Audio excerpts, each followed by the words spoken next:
Hello, beautiful vegans. I'm Mariquita Solis, and I'm excited today because we're going to be filled with the light of hope here today. I'm so excited to welcome Angel Flynn and Light to this show, and I'm excited to welcome everybody that's watching. Please let us know who you are and give StreamYard permission to use your name. And if you have questions or comments, we'd love to hear them. This is going to be a really hour full of profound wisdom. So I'm very excited. So welcome, Light and Angel. Now, this is y'all are coming from Hawaii, so this is a beautiful broadcast, and I'm pretending I'm in Hawaii also. Thank you for being here. Thank you for having us. Absolutely, it's a treat to be able to speak about veganism while I'm sitting on my backside. Well, that's wonderful. We want to hear, and tell us about y'all's journey, about Gentle World, about how both of you all became vegans. Because I'd love to hear more. I guess I'll start with my story. It goes back a long way. When my wife and I first met, when we were engaged, and it was about 1969, which when I say it sounds like 1869, now it's so far back.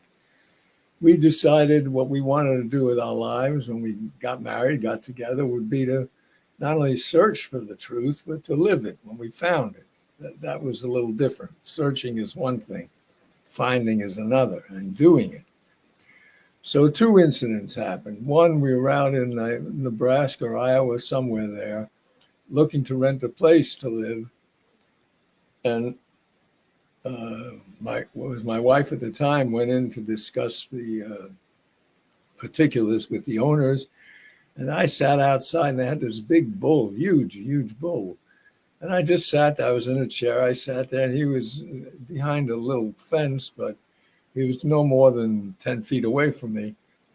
And I'm watching him, and I see a tear, what appeared to be, it was a tear. It was liquid coming out of his eyes, which to me is a tear. And I'm sitting there wondering, what has he got to be crying about? He's sitting out here, and he's standing out here in this beautiful land, and nobody's bothering him. Shortly after that, I'd say about 2 weeks after, my wife and I went to a movie. There were movies then about the different insanities in the world. I think it was called Mondo Cane, A Dog's World. And in there were four men, big men in fisherman boots. I think they're called waders, where they come up to here. And they were hitting a bull over the head with sledgehammers. And the poor creature was screaming and screaming. It took 10 blows to send him to his knees and to kill him. And we came out of that theater and we said, well, that's the truth. Is that how they get meat? Well, we can't eat meat anymore. And that was the end of eating meat. We didn't even think about it. There was no precedent for veganism. I never heard of anybody. I had read about a few vegetarians, but I'd never heard of anybody not eating dairy and not wearing silk and all that stuff. And that came slowly. We started out as vegetarian, like most people. And then we went to visit a dairy. And they want you to visit where they want you to visit, like most institutions. We decided to go behind the scenes, and we discovered the reality of how those animals, dairy animals, including the calf, which left the mother bellowing.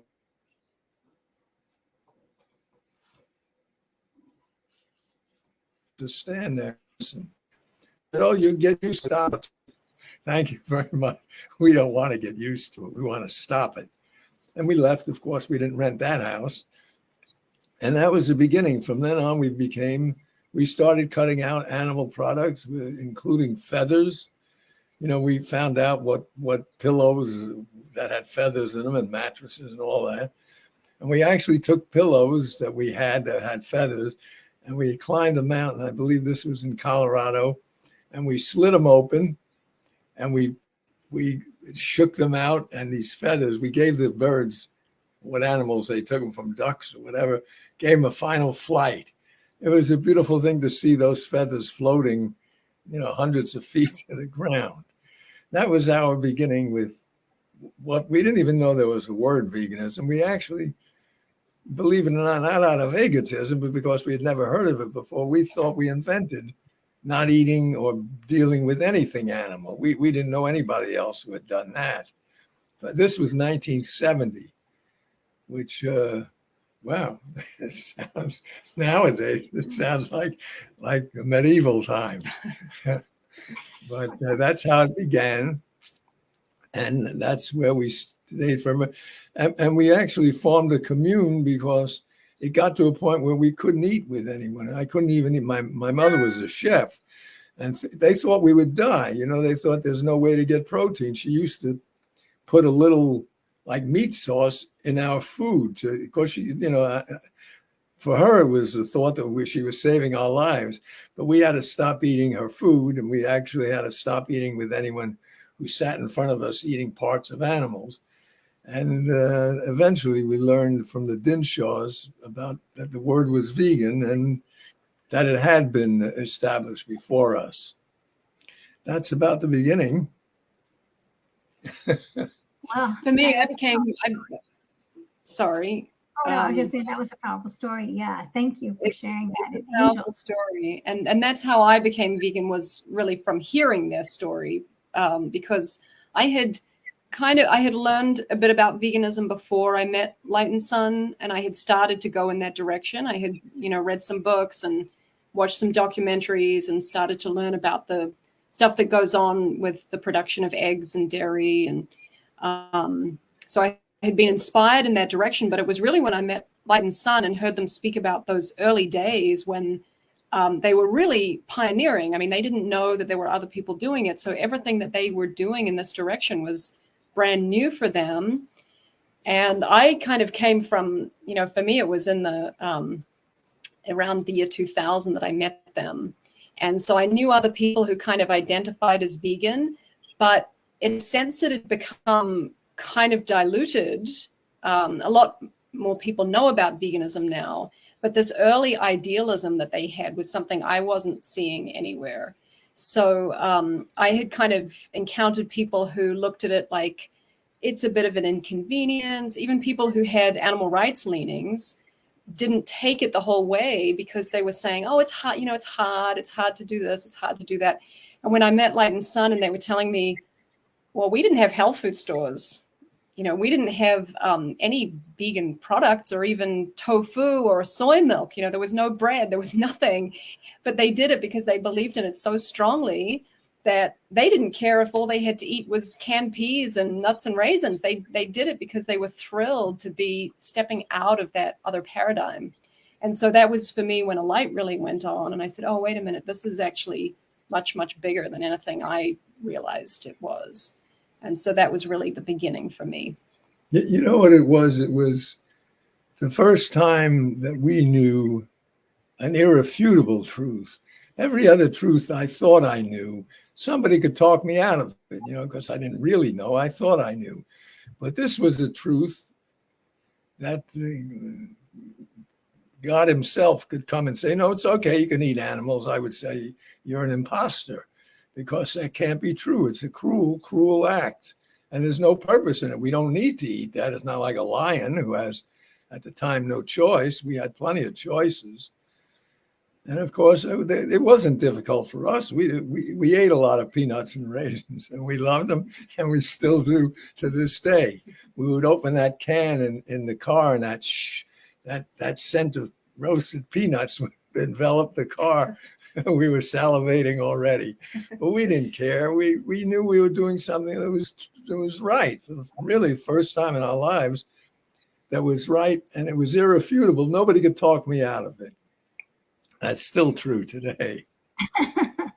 That's a wonderful place to be in. And what did your family like when you first discovered veganism, or well, you didn't know it was veganism, but when you first were changing the way you ate, what did your family say? Besides your mother. They thought we had gone nuts. Well, they mainly thought that we would die. That back then they didn't know there was protein in every green vegetable. They didn't know about that. They thought you had to mix. There was a book about it where you had to mix beans and rice in order to get perfect protein, which of course That's not true today. But we knew we weren't going to be punished. How unfair would that be? We were finally doing something right. Didn't think we'd be punished, but they, being our parents, they were afraid for us. But of course, we're still here and they're not. So did they ever shift? They what? Did they ever shift your family? No, I begged my mother, who was the best chef I've ever known in those years, to be a chef for vegan. No, they didn't want to hear of it. Didn't want to hear of it. Well, which, by the way, today is a very different thing. You talk about people losing hope. I'm a 52-year vegan, and they got to stop thinking that way. It is. I thought it would take 10 years when I started for the whole America to change, but that was youthful thinking. But still, I've never seen such a radical change in any truth as I'm seeing today, a large part because of this internet, where people are aware. I wasn't aware as a kid about a slaughterhouse. Nobody ever showed me that. But nowadays you can punch it up and there it is. So it's very hopeful to see. I watch TV and I remember when they used to joke and kid and put down everything about tofu and veganism. They don't do that anymore. Now when they mention it, they always have somebody in the family. I've never seen a change like this in the direction of truth. I'm very hopeful. I mean, I hate for it to take another day longer, but it's coming. It's a truth whose time has come, and there's no turning that back, especially with young people. They're not going to stand for that kind of treatment of animals much longer. I think it's a very hopeful time. Not in the world at large, evidently. They're talking about nuclear war. That makes a lot of sense. I mean, it's a little bit of, you must admit, a little bit of an insane asylum that they're even contemplating dropping atom bombs again. That makes a lot of sense.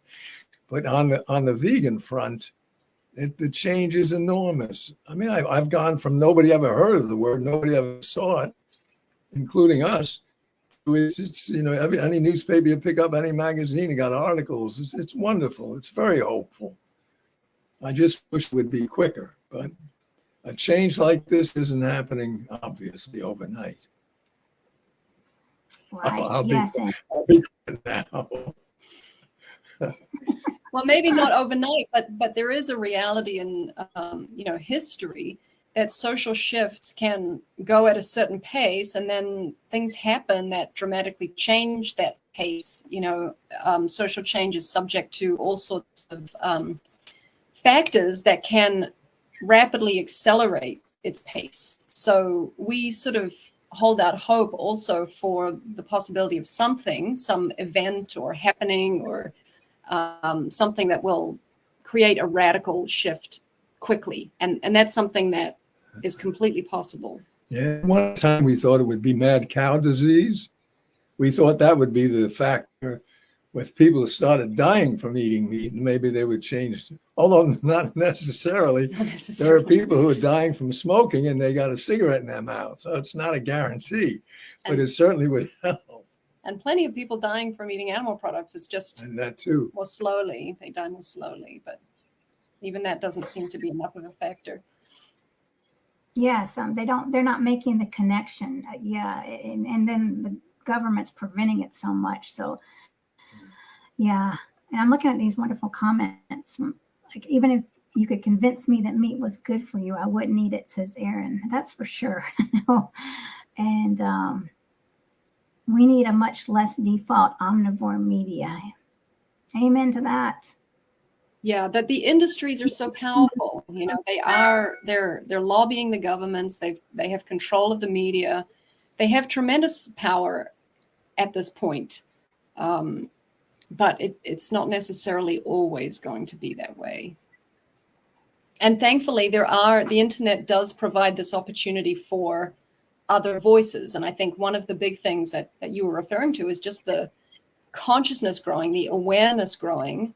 So even though the other side is still tremendously powerful and people's habits and the way they've always done things has power over people, there is this other side that is growing in power, the awareness and the consciousness about about the reality of what it does to the animals, the reality of what it's doing to the planet, and the reality of what it's doing to people's health. All of those things, I would say the awareness around that is growing.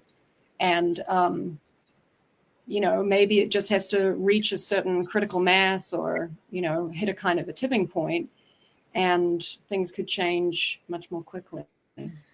They don't like to use the word like in medicine, but it's a panacea. It covers everything. There's no negative. It's better, like you said, for your health, for the planet, for the animals. It's better for everything. There's nothing that it's not better for. And it's very important that people know it's not a diet. It's a consciousness changer. It's not just, oh, I'm eating differently, like I cut out the bread. It's a very different thing. It changes. I think it actually literally changes your brain cells. But I know I used to be a guy like everybody else. If I finished eating something in a car, whoop, it went out the window. That's a big garbage can.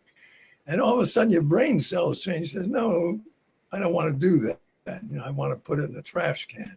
And that's just an example of everything you think about is different. I wish people would know that even their problems and their depression and all the things that make them heavy, it all gets better with being a vegan and being proud of yourself for doing something. And when, pardon me, when you look at the animals, you're driving by and you look at the cows and the horses included, that people eat horses, which, by the way, we have on another piece of land we now have about 15 horses that were rescued from all over. And they're just enjoying, they're just living free and eating the best herbivore grass. And it's a thrill to watch them. Yeah, people. We were just having a conversation the other day. A couple came to visit us, someone who had visited here before and brought his partner, because he wanted her to hear the gentle world perspective on veganism. So we were having this great conversation about what it really means. And they come from something of a Buddhist perspective. So they were talking about this concept, this teaching of being in a relationship. And he said that term, and it just really struck me because people think of veganism as being kind of a fringe issue. Like it's for people who care about animals, that it's kind of not related to all of the other huge problems that we have that are plaguing us as a society and as humanity and as spiritual beings, and as a community of human beings. But when he said this term, right relationship, it just really struck me as being almost like the kernel of what veganism is all about, because it is about animal rights, of course, and it's about nonviolence, and it's about acting ethically.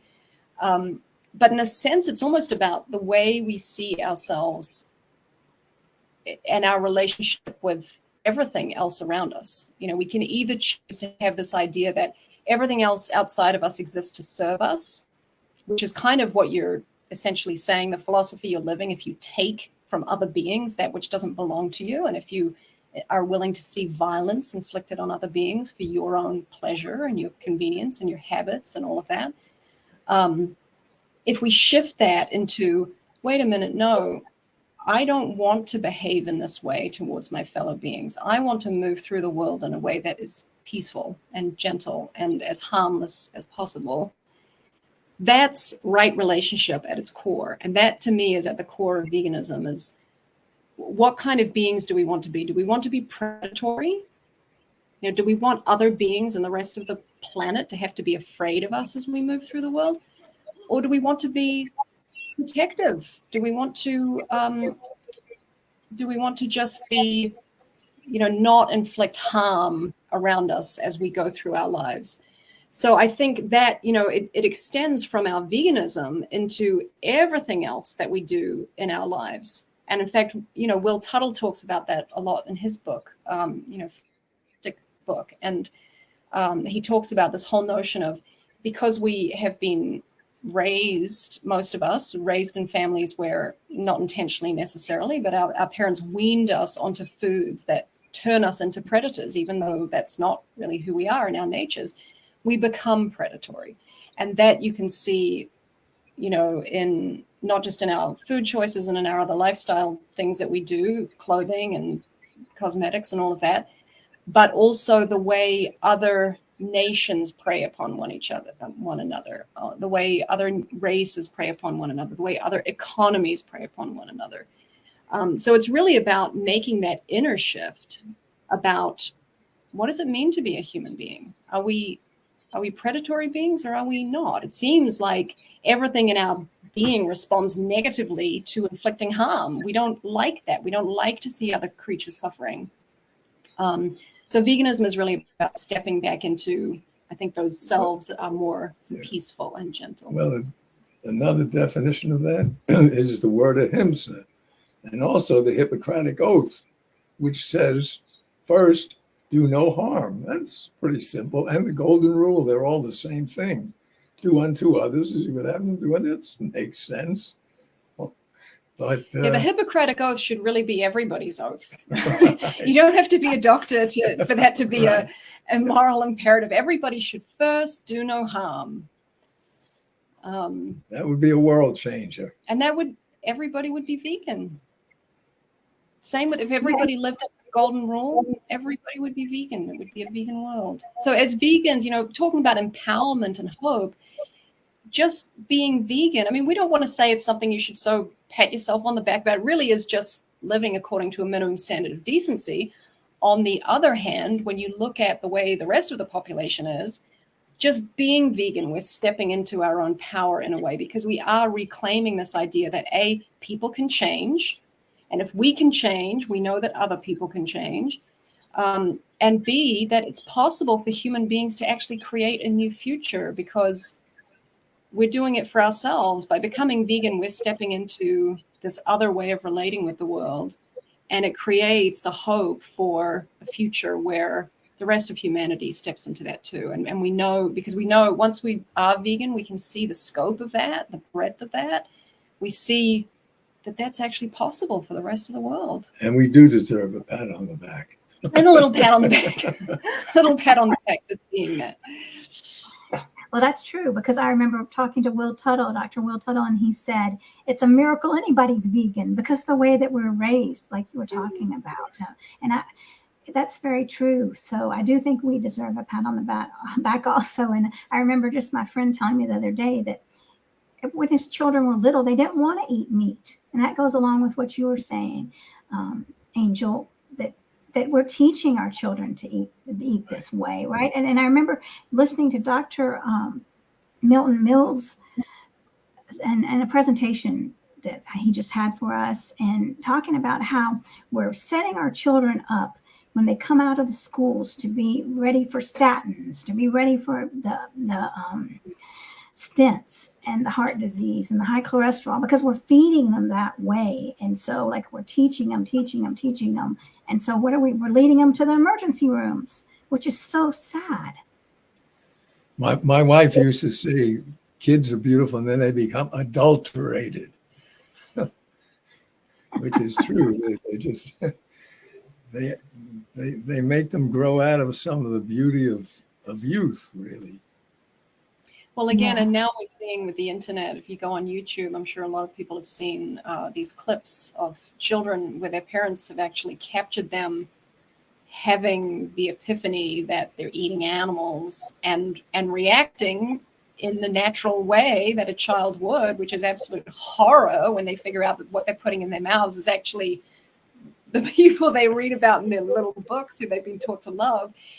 And those reactions and these children being captured on camera and now being made available for people to see that, it's quite a miracle, really, that one of the things that the internet allows us is to be able to witness these perceptions, and then that can help awaken that inside other people and remember that, right, of course, that is the way a child would react if basically exposed to this very basic truth that we all have had to be conditioned to accept.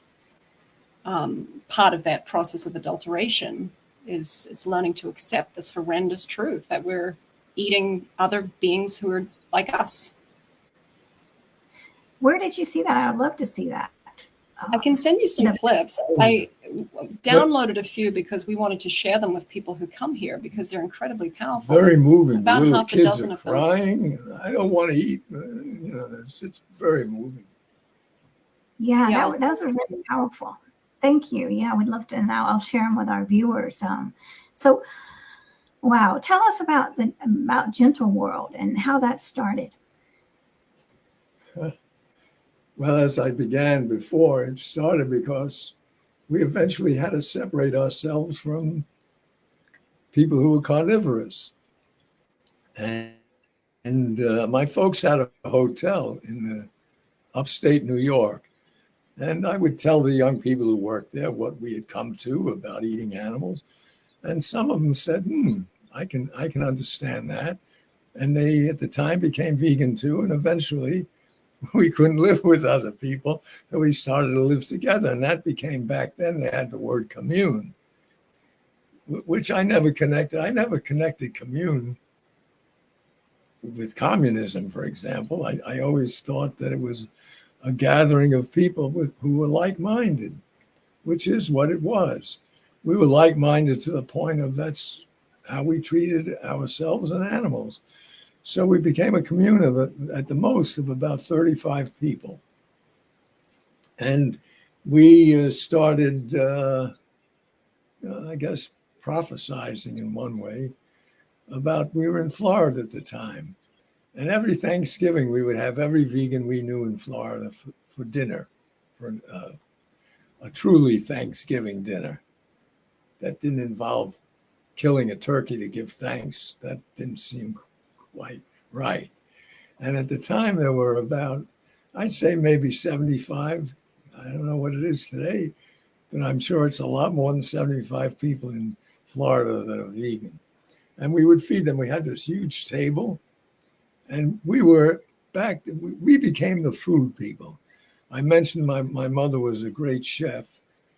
And when I started eating with other vegans back then, it was very nice, but the food was bland. I mean, they didn't believe in seasoning. They didn't believe in taste. And I said, well, I'm certainly not going to get anybody to change giving them this food instead of what they were eating. And so we became the food people. We made, and we opened a restaurant eventually on Maui, where we fed, we called it Incredibly Delicious. And over the door, you know how McDonald's says 1 billion served? We had 1 million saved over our door. Well, before the restaurant even was, Gentle World published back in 1981 a collection of vegan recipes because they started just experimenting to see if they could recreate things like lasagna and egg rolls, things we love, foods that they love, that just replacing one ingredient with a different ingredient. And this was before there was obviously there was no vegan food movement, so they were really, again, just pioneering the vegan cooking. And so they wanted to make that available to the public. So the recipes got put together into a cookbook. It was 1981. It was the very first full-length vegan cookbook in the United States, called The Cookbook for People Who Love Animals. Typewritten. That's how long ago it was. Typed. Typewriter. It still is, to this day, has never been entered onto the computer. It still sells. It's sold over 100,000 copies. It's had about 10 print runs, I believe. It's a class, it's considered a classic of the vegan movement. The people who really know it are the people from the beginning, people who go back so far that they didn't have any other vegan books to learn how to cook from.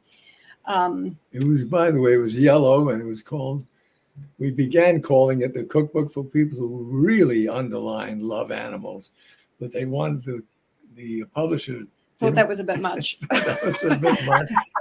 And we couldn't use the word vegan because nobody knew what that was. We had to say totally vegetarian.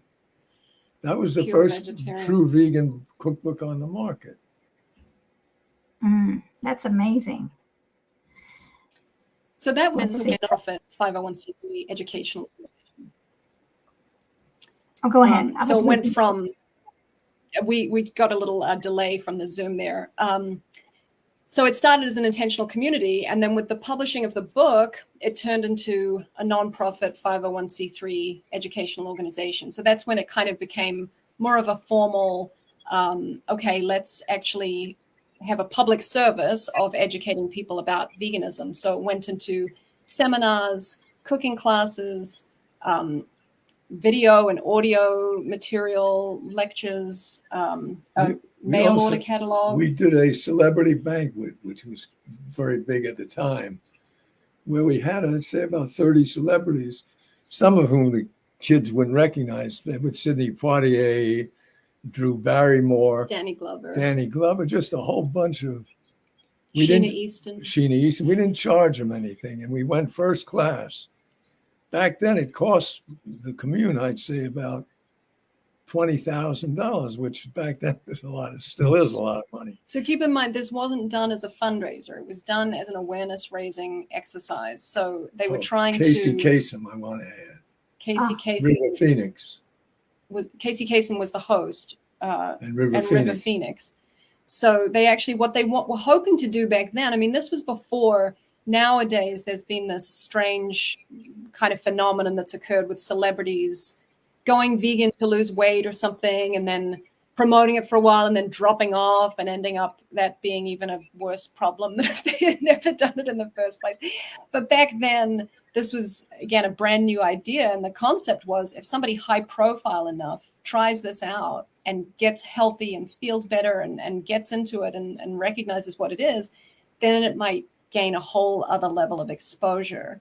So the thought was that a celebrity banquet could provide this opportunity to bring delicious vegan food to influence people who are an influence to others. That was the motive. And the tagline, influence those who are an influence to others. So that was the idea. And there is a little bit of video of it where it's pretty amazing because it was back in the 80s. Yeah. So vegan food wasn't known. It wasn't like now where they all have their fancy cupcakes and this and that. They didn't know anything about it. And they're eating these huge plates of delicious vegan food and raving about how good it is. And we had 21 main dishes from 21 countries. I mean, it was a major event. We had 35 celebrities. Casey Kasem, I want to add, by the way, was a beautiful man. Became a vegan from one of our members. He was a vegetarian, and now a member talked him into being a vegan. He was a beautiful guy. I was sorry to see him go. And after the banquet, there was so much food left over that they were actually able to recover their costs by selling it to people in Hollywood, like even Steven Spielberg. We filled his freezer. They never ask how much. They have so much money. They don't care how much. So Spielberg was one, and the head of that, what is that major union of actors? Anyway, some really influential people. They just say, fill my freezer. And our food was delicious, so we didn't have to worry about that. It still is, for that matter. But after the banquet, then people in Hollywood wanted Gentle World to move to LA and open a restaurant because they wanted their food. And Gentle World is a more country people than city people. And they said, oh, we can't live in LA. That's not going to be possible. But somehow or other, the idea came about that what they could do is move to Maui, Hawaii, and open a restaurant there. Because at the time, Maui was like the hotspot of kind of hip, new age, conscious, progressive kind of people. And so they thought this would be a great audience for the vegan message. So they made the move to Maui and opened a restaurant there. And sure enough, it was met with huge success and people were lining up out the door. And we called it the vegan because we wanted that word to get out there. People used to say vegan. They didn't know what. The vegan restaurant. And they had on every table, there was information about veganism and, the benefits of it and the reasons for it. The menus had quotes, philosophical quotes about not hurting other animals. From famous people. And they would try to do things like if somebody came in and brought their family who wasn't familiar with vegan food, they would bring out a tasting sample of everything on the menu just to show people that this food can be delicious. You don't have to feel deprived. You don't have to feel like you're missing anything. Or And a lot of the dishes, they tried to make things that people would be familiar with anyway, like, lasagna and veg rolls and Veg rolls, we call them. Yeah. That's We funny. love that business, by the way. We were all putting on a lot of weight. Yeah, but that was inspiring. I mean, to see, and I love what you said about Casey Kasem, to see the celebrities. I mean, the awareness that you brought to them is powerful. And so who did shift also besides Casey Kasem after that? Well, the Grateful Dead, that was a big one. Dr. Clapper, whom you might have heard of by now, very big in the movement. Mhm. He's spending his time now teaching med students, especially the young ones. The old ones, he said, they sit like this, where the young people are interested, the young doctors, in treating people through their diet. They just leave that out of the teaching. Dr. Clapper wrote some of the first books on vegan nutrition, and Gentle World published them. So that was in the 80s, also in the 80s. So there was Vegan Nutrition, Pure and Simple, and Pregnancy Children in the Vegan Diet. And so those were two of Gentle World's early, after the Yellow Cookbook, then came the two nutrition books. And so those were, two other big, Sorry about that. ice cream truck, it sounded like.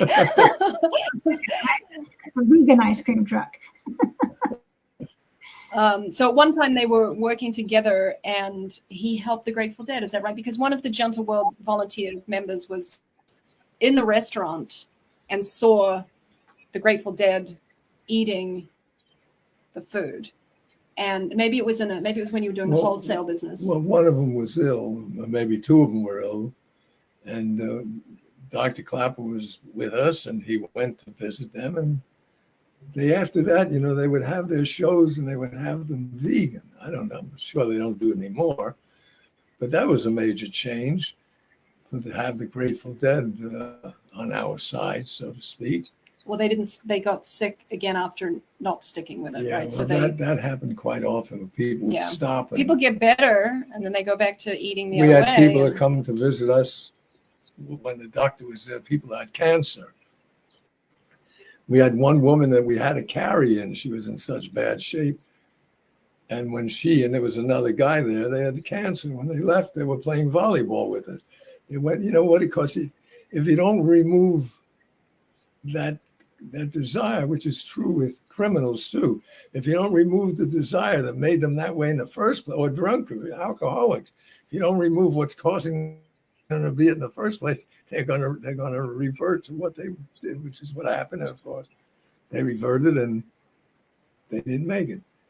But the cure was there, and it's not just the food; it was the love that we shared with them, and the kindness, and just the human things that can make anybody healthier.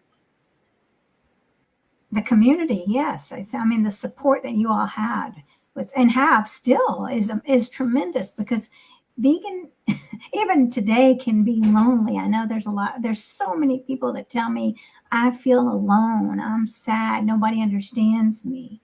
So that's why it's great to have you all here, and knowing that when we come together, we can really make a shift, that it's crucial that we support each other, and to think about you all starting, I mean, that tiny little seed that's grown so much, Gentle World, and how it's touched so many lives, and it's still rippling out, is amazing. The truth is, and it's a happy truth, except people don't live it, the whole world's a commune. The whole world's a community. I wish they would know that. It's like, I think dogs could teach us better. Of course, dogs could teach us better in a lot of areas. I love them. I think we got two that we rescued, a half hour from being what they call euthanized, but that's a misnomer. Euthanization, as far as I know, calls for the acceptance of those who are being euthanized. And I don't think that's true with dogs giving permission. If they're perfectly healthy, to be murdered is what it is. You call it any word you want. If they don't give permission, it becomes murder, which is very sad. I can't even visit a pound. It would just, I wouldn't even be able to handle it. I look at puppies, I don't want to adopt them all. I wish I could. If I had the money that these rich people have, these billionaires, I would free every animal in the what they call the humane society. Another misnomer. There's a few of them around where they call something and they give it a nice colorization, but it's not the truth. It's not a humane society when they kill animals. Anyway. Yeah, as far as just going back to your point about, providing that sense of community, it's something that we have tried to do. Right now it's on pause because of COVID, but we've had for quite a while a visitor program where people can actually come and either, if they're not vegan, learn about being vegan. And we have had a really good success rate with people leaving here vegan when they didn't arrive that way. But also for some people who are vegan, and as you say, just feel, we've had people who will tell us they don't know a single other vegan. And then they come here and they're surrounded by vegans. And I think it kind of helps to just give, kind of a bit of an antidote to that feeling of loneliness that you're describing. And even the people who come here and learn how to be vegan, we always try to let people know, keep in touch with us, and if you're feeling isolated, or if you're feeling like you're losing your grip on your veganism, give us a call. Let us help you, recharge you, because it can be a little bit of an uphill battle for people, I think, just if they don't have other vegans around them, because you have to feel like you're constantly going against the grain. And I think that's a big part of why a lot of people actually lose their veganism. And even people who say that they started to not feel healthy or whatever, so they went back to eating animal products. I think sometimes it might just be that they're just worn down from having to be kind of go against the tide of what's constantly flowing at them all the time. This constant social conditioning that they're the ones who are wrong or weird or whatever. I think that can actually end up having maybe even a physical effect on one's health. But it's like one of your viewers just wrote, even if somebody told me meat was good for you, I still wouldn't eat it. I think one of the things is when you really, really become vegan, when veganism becomes an inner epiphany that becomes who you are, not just something that you do, but who you are, that becomes a priority. So if your lifestyle is not supportive of that, if your social scene is not supportive of that, if the place you live is not supportive of that, if you're able to, not everybody is, but if you're able to, my dog is coming over, try and find a way of adjusting your life so that it is more supportive of that. Like, we'll have people come to us and say, well, I'd love to be vegan, but I travel, so I just can't, which is just bizarre. And we try to give people resources that show them how you can do that, even if you're traveling. If it's important enough to you, you can do it anywhere.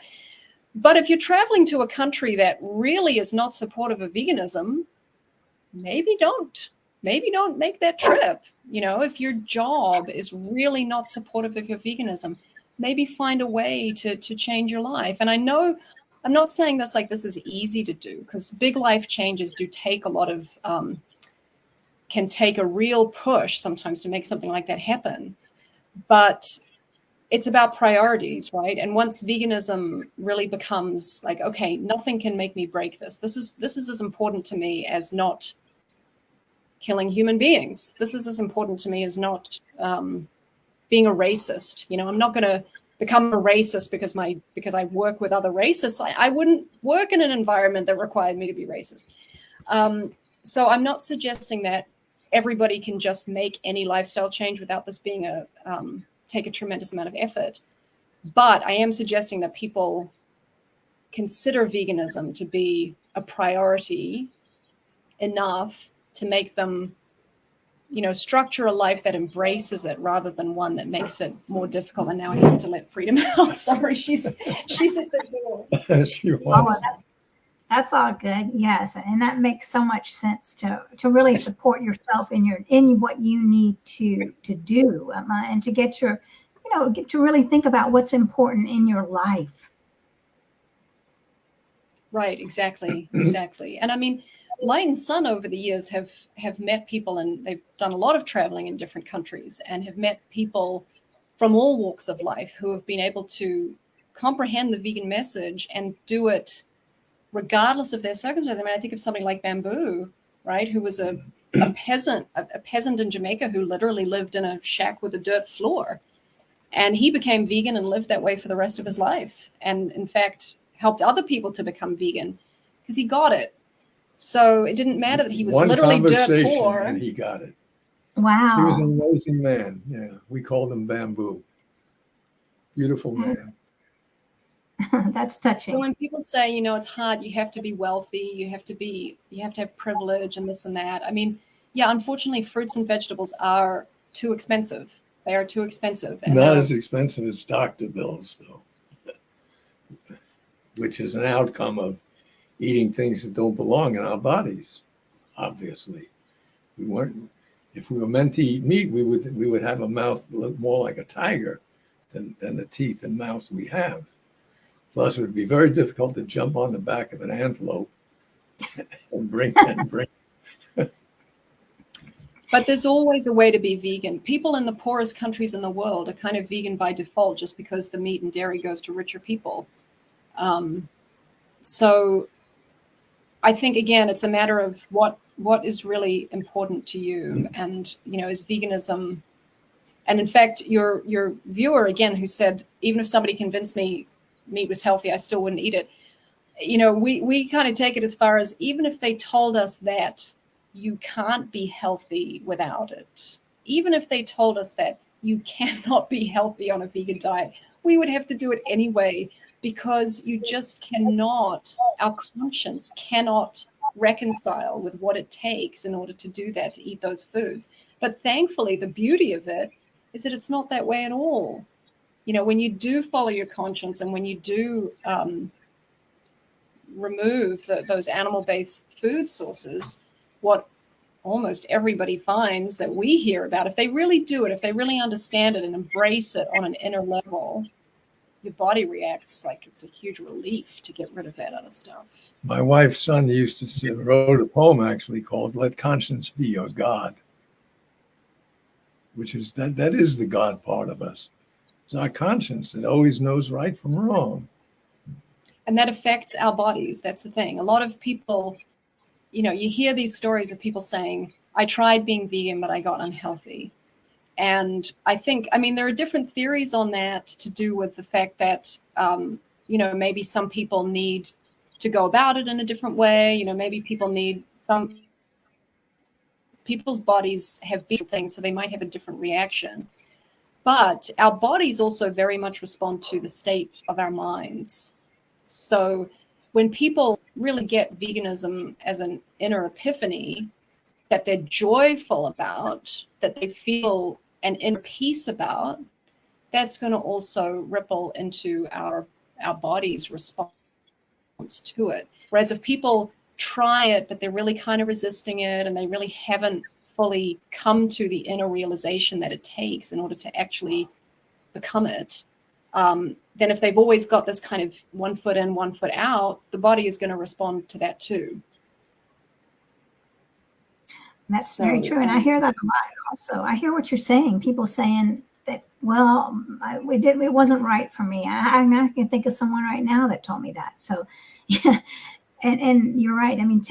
Eating differently. And I know that I've heard that with beans, sometimes you've got to go slow because, because if you're not used to eating a lot of beans, it could be a little bit.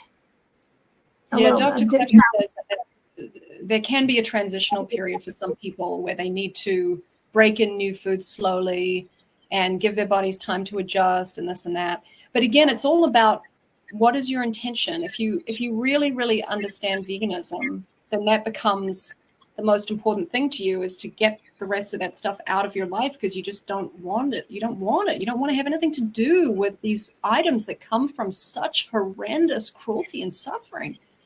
The reality is, if people don't want to be vegan or don't care about being vegan, then they can't really know what's going on. They can't really, really know what's going on. Or if they really know what's going on, they still don't want to be vegan, what they're really saying is, I don't care.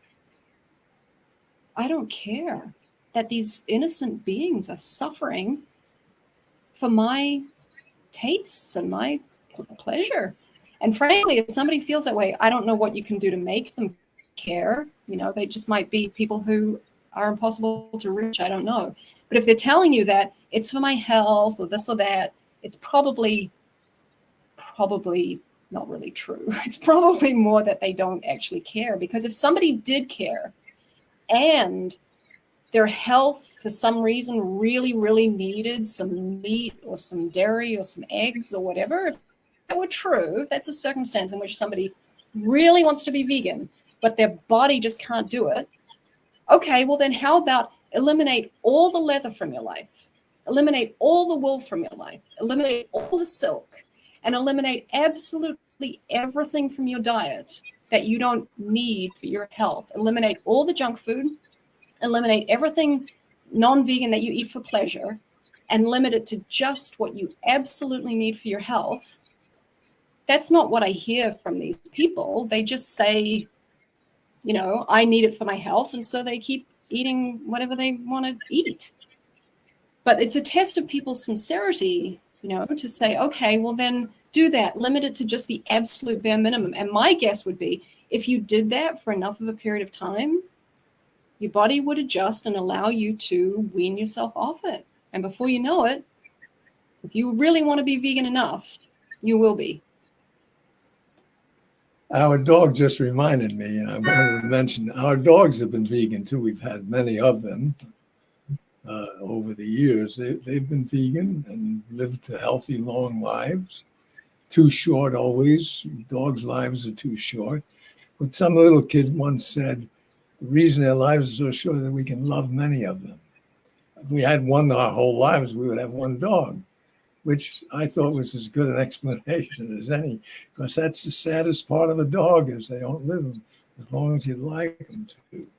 But they've all been vegan, and nowadays, back in the old days, there were no vegan dog foods. We made whatever we made for the dog.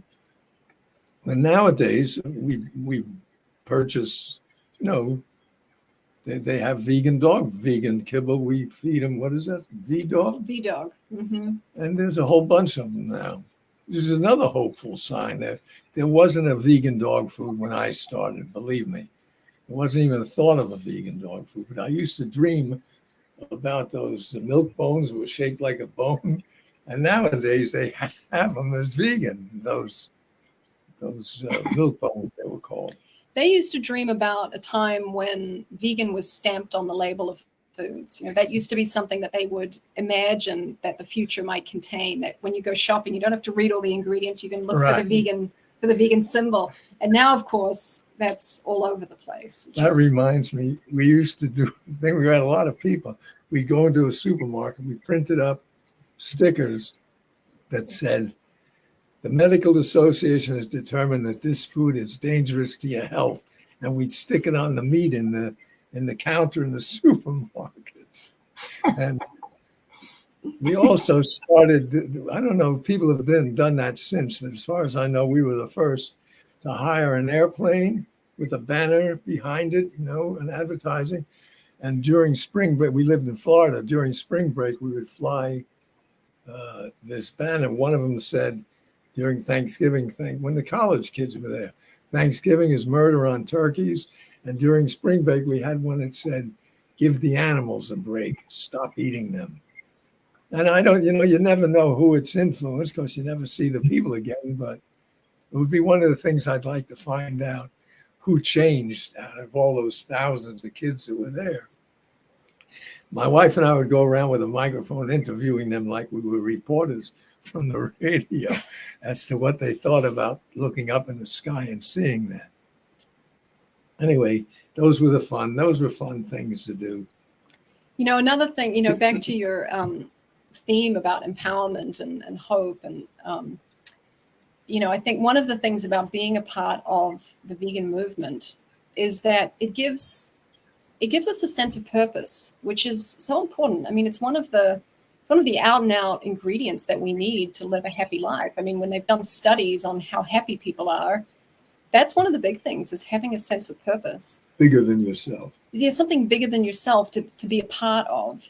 And I think just being vegan, being a part of veganism, gives us that in and of itself, because we become a part of something that is a vision for the future, you know, a movement for a more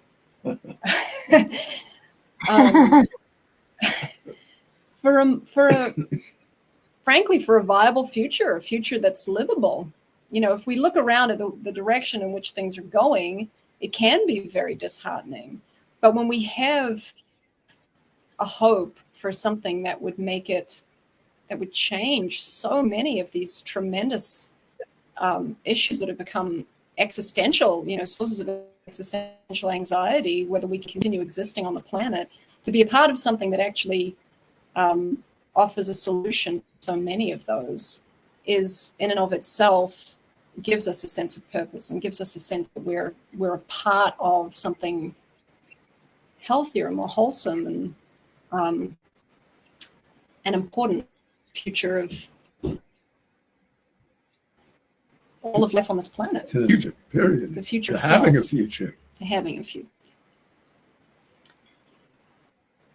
Definitely. We have a little freeze. Yes, I see that. Well, I'm looking at these great comments while I think y'all are here. So I see you. And so that's my friend Aaron's band, Vox Vegana, and they have a song, The Future is Vegan. And I love that song. Oh, they do? So, they have a song? Really? When did that song come out? Because this T-shirt was given to light by Keegan Kuhn from Cowspiracy. So he came to visit us here in Hawaii years before he did Cowspiracy, and his friend had been screen printing these shirts, and he gave one to light as a gift. And we just love the slogan so much because it's so positive and it's so hopeful and inspiring and optimistic. So I'm just wondering if your friend knew about this slogan already, or did they themselves? Well, Aaron is watching. Aaron will have to send you his song,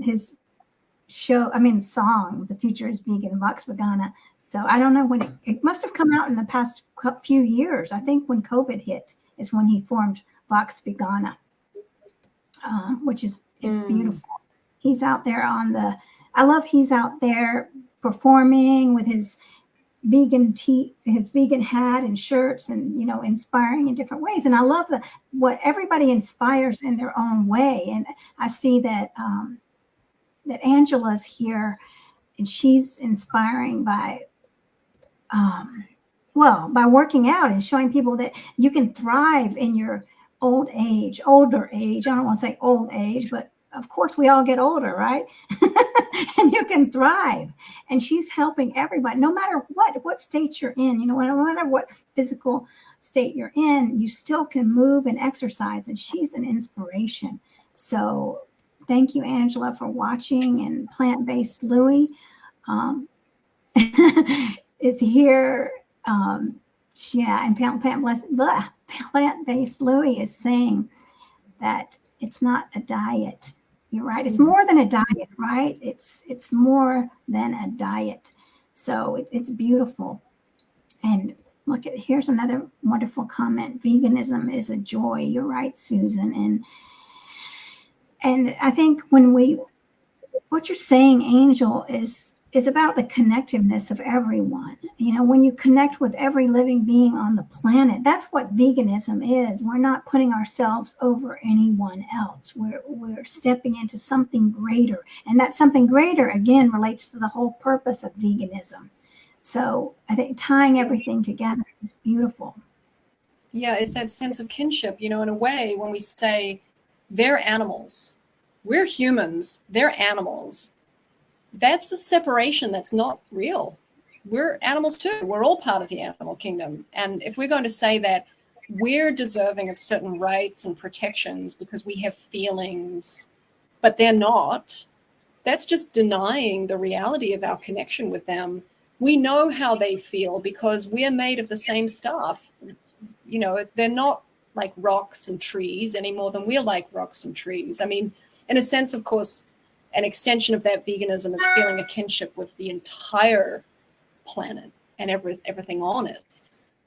But the animal connection, which veganism, I think, just kind of breaks down that separation and says, okay, we're not separated from the animal kingdom. We may be a different species of animal, but we are a part of that animal kingdom. So we're able to empathize with them because we understand we're made of flesh and blood, they're made of flesh and blood. We have brains, they have brains. We have central nervous systems, they have central nervous systems. If we carry, go along according to this belief that somehow we're so dramatically different from them, that we can do these things to them that would cause us absolute extreme pain and suffering and heartbreak and fear and terror. And that's okay because they don't feel it. I mean, that's when we do these things that are not vegan, when we make these non-vegan choices, that's kind of what we're pretending is that they don't feel. Because if we accept that they do, then that's not okay. It's, the only reason we can accept it as being somehow not horribly unethical to do that is if we pretend to ourselves and to each other that they don't really feel it. And that's just complete denial of reality. So when we break down that wall and say, okay, I feel, they feel, we're actually become more whole in ourselves because we're coming to a better understanding of the nature of animal beings, which is who we are. So that's why, more and more we try to lean in this direction of not calling them animals, actually, because that suggests the separation between us and them. So even though it's a bit more, it's a little bit more wordy to call them non-human animals or other animals, I think it's kind of an important point to say, to kind of make it clear through our language that that is something we share in common. These animals are other animals like us. And I think that hopefully will help to shift people's consciousness into recognizing that they feel like we do. They suffer like we do. They feel like we do. That's such an important part of acting with empathy. It seems obvious to all of us that they feel like we do. They scream in pain and they cry and they don't want to go in that slaughterhouse. It seems quite obvious. But the truth is obvious. It's just difficult for people to accept the obvious, I'm afraid. Well, and we were talking about this the other day, too, with that same couple who were here to visit, because she's kind of at this point where it's like she's on the threshold of becoming vegan, it seemed like from the conversation. So it was an exciting conversation to have, because when somebody's at that point and they're kind of asking you to help push them over the edge, it's a beautiful opportunity and a wonderful thing to be a part of, just helping to remind somebody of everything that's already inside them that is encouraging that move, that shift. So we got to have that experience with this woman. And where was I? Something about, what did you just say? You're looking to me to remind you.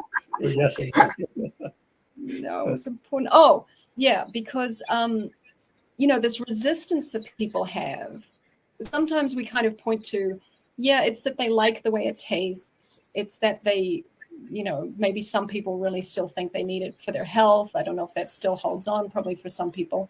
There's the social side of it where people feel like they're going to have to give up eating with their friends or going to certain restaurants and all of that. There's the convenience factor. People don't want to have to, make their own food when they go places or whatever. But I actually think that one of the biggest things that holds people back is this fear of having to experience the remorse that we go through when we have that epiphany. Because once you awaken to it and you don't want to be a part of it anymore, something that goes along with that is, she's describing it as like, regret and sorrow for, she explained about when she became vegetarian. She went from being a meat eater to vegetarian, and she had to go through this process of just kind of recognizing the pain she had been a part of, and that can be really hard, especially for sensitive people. But it is, of course, it's a step away, right? It's like you kind of have to go in order to really internalize it and internalize the a commitment to moving forward in a new way. And I think that holds a lot of people back. I think they're afraid of that, and they're think they can't handle it, because there's guilt in there, there's shame in there. And so for a lot of people, they just shut the door. They don't want to feel that, right? You don't want to think of yourself in that way as somebody who participated in horrendous acts of cruelty, maybe when we even knew better. I mean, I know for me, I became vegetarian too young to be able to sustain it. Like I was 12 years old and I heard about meat and I said, oh, I want to be vegetarian. And I couldn't keep it going. And then at 16, I came back to it. But then when I kind of started to become vegan, I didn't really become vegan. I learned about it, but I didn't really embrace it. I didn't commit to it. So by the time I actually became vegan, when I met Light and Sun really and heard these stories, and I had this period of my life which I had to kind of reconcile myself with, where I knew the truth and I hadn't actually acted on it.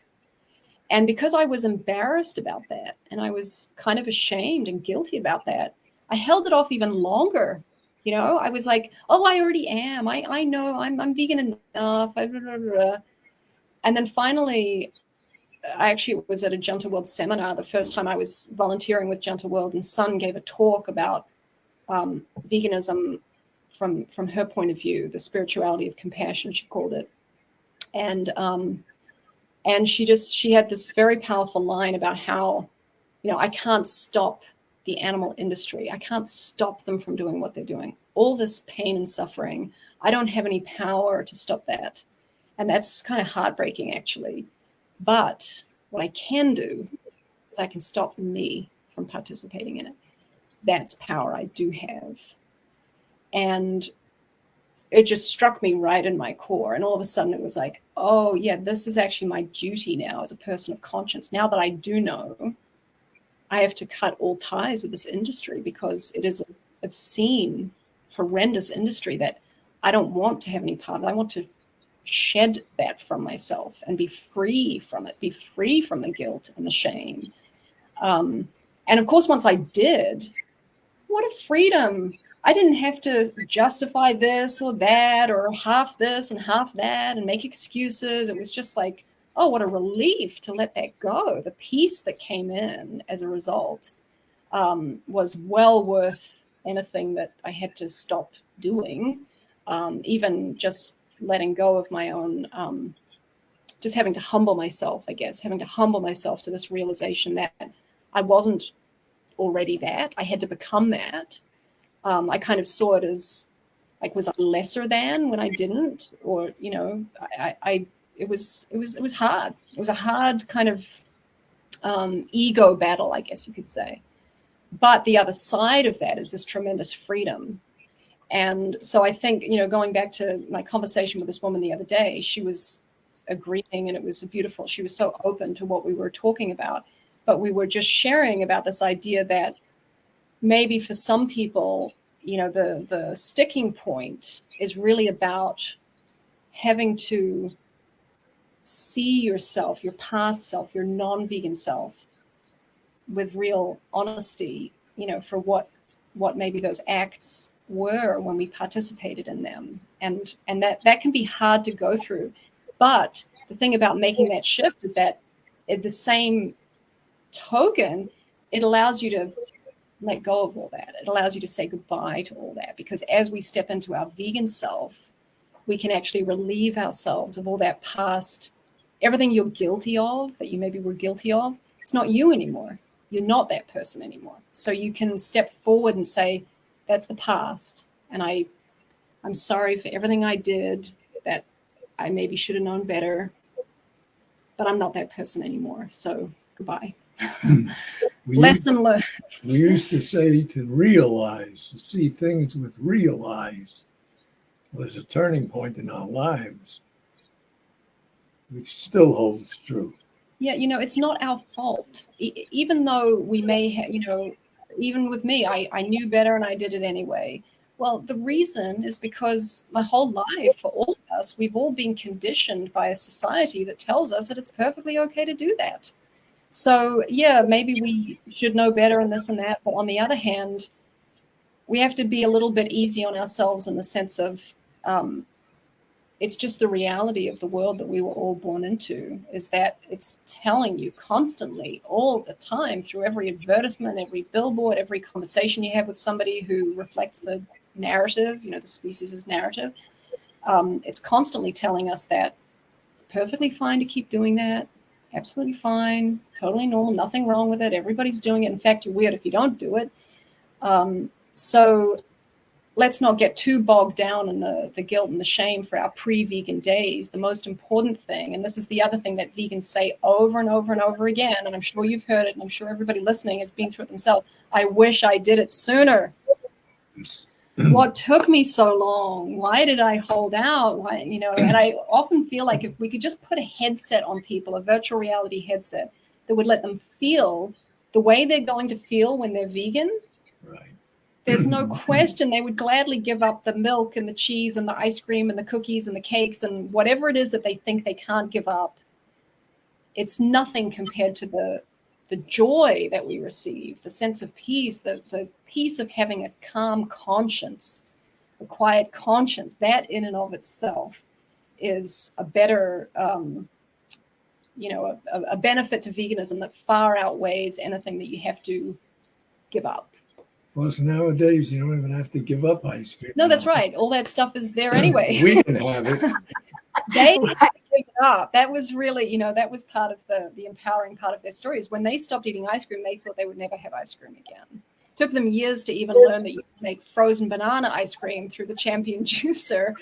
But they certainly didn't think that they would have Soy Delicious and, cashew and almond and all the different beautiful vegan ice creams that we have now.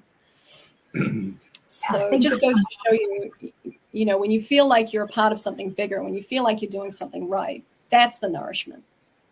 That's the nourishment. Yeah, and that's beautiful. And then that goes back to Gentle World. I mean, you're doing something, a big thing going here that's, again, radiating everywhere. So I'm just looking at these comments, and it looks like Aaron in Vox Vegana wrote, "The future is vegan in 2020." And I guess we're going to need to wrap this up. I'm sad, but I guess you all probably have a fun plan for Hawaii. And so, yeah, I'm seeing some beautiful comments here. And so your friend Aaron formed Vox Vegana in 2020 as a response to COVID. Was it kind of like, okay, the world is darkening, I need to do something, of the light, something positive to bring some goodness to the world and to create a vegan outreach initiative? I love that. Yes,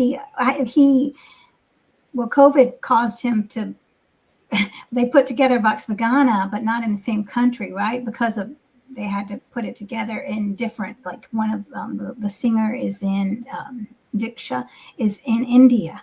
So they put together Vox Vegana because Aaron was going to choir and it wasn't vegan. So he said, listen, I want to be around vegans. So that's beautiful. And he's sharing his vegan music, and he's actually working on a musical. It's called, now I can't think of the name of it. What's the name of it, Aaron? But it's going to be a musical about Keith Frankenberger, a little boy who's going to, it's called Camp Compassion. So this little boy's going to a camp, and he doesn't know that it's a vegan camp. So it's about his discovery process. So that's exciting. I'm waiting for Aaron and finish that. He's working on that. So to get out this word, and it's it's going to be a lighthearted production, not anything heavy, but yeah, so it's wonderful to see people spreading veganism in different ways through the arts, through painting, and through just different elements and so I'm doing it through coaching, right? I'm coaching vegans to become empowered so they can use their voices. So I'm not out I do go out on the streets, but my work is one-on-one coaching to get people up and out, not so sad where they can't take action. And you all are doing it in Hawaii. We're all spread out and making an impact. So that's the main thing, is when we get up to realize, you all, that Light's been doing this for, my gosh, he's had such a tremendous impact, and you, Angel, as well. And then we've got others everywhere planting seeds, and all those seeds are going to sprout. And like you said, Angel, we don't know when there's going to be a big shift. And because everyone's planting all these different seeds, it could be any time. Right. Exactly. Exactly. There's a great film. You know, if anybody is feeling that way, kind of hopeless about the state of the movement or the future of the reality for animals. The movie's not about animals, but it's about the end of the transatlantic slave trade between England and the United States. It's called Amazing Grace. And when I saw it, it just gave me such optimism for our movement, because the way the very, very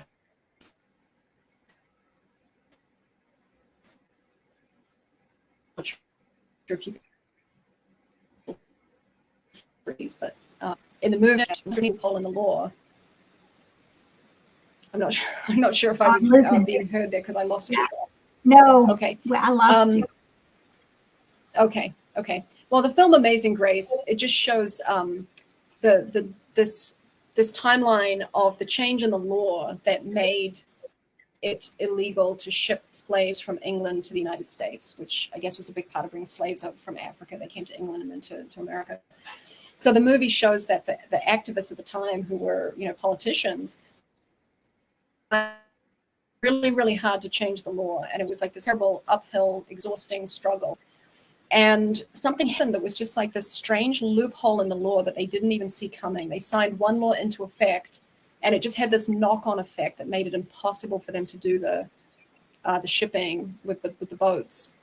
And it effectively brought an end to this trade that it just happened so quickly. And so I encourage anybody who's feeling discouraged to watch that movie, because it gives you an example of how things could change in our movement. It could be something that is at the time that we least expect it, in the way that we least expect it. Something could shift so that this has to come to an end.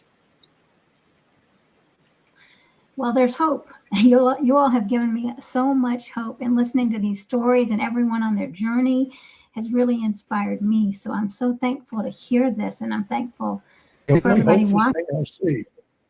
The most hopeful thing I see on this planet. No, it was just a glitch in the Zoom. Go ahead. I said it's the most hopeful thing I see on this planet is veganism. It's the only thing that I see going forward, whereas the wars and the missiles and that's all going backward. The only thing I see going forward is veganism. So those who are listening that are discouraged, if they were 50-year vegans, they wouldn't be discouraged. They would see a great, great, great change in the positive. Veganism is almost a popular word now, where it was totally unknown. Yes, thank you for that. Yes, so we can hold our heads high and be proud to be vegans. That's wonderful. Yes. So, well, where can people find Gentle World? Well, our website is gentleworld.org. And if you go there, you can sign up for our newsletter.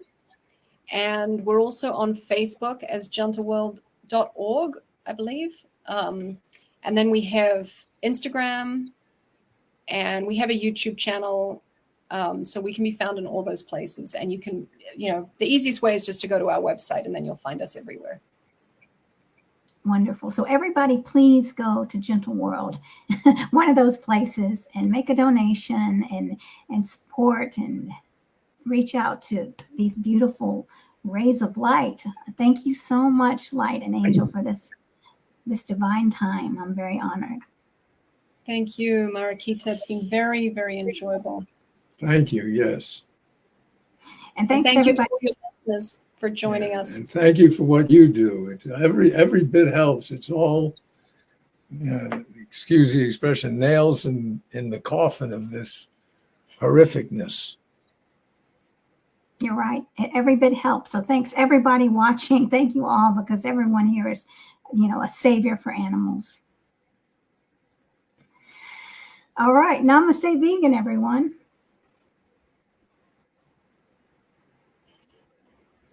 Sorry, we just had another glitch, so we missed your conclusion. But I think it was every little bit helps, and certainly we'll drink to that. Thank you, Mariquita. Thank you so much. Thank you, everybody. Thank you all. Thank you. Thank you.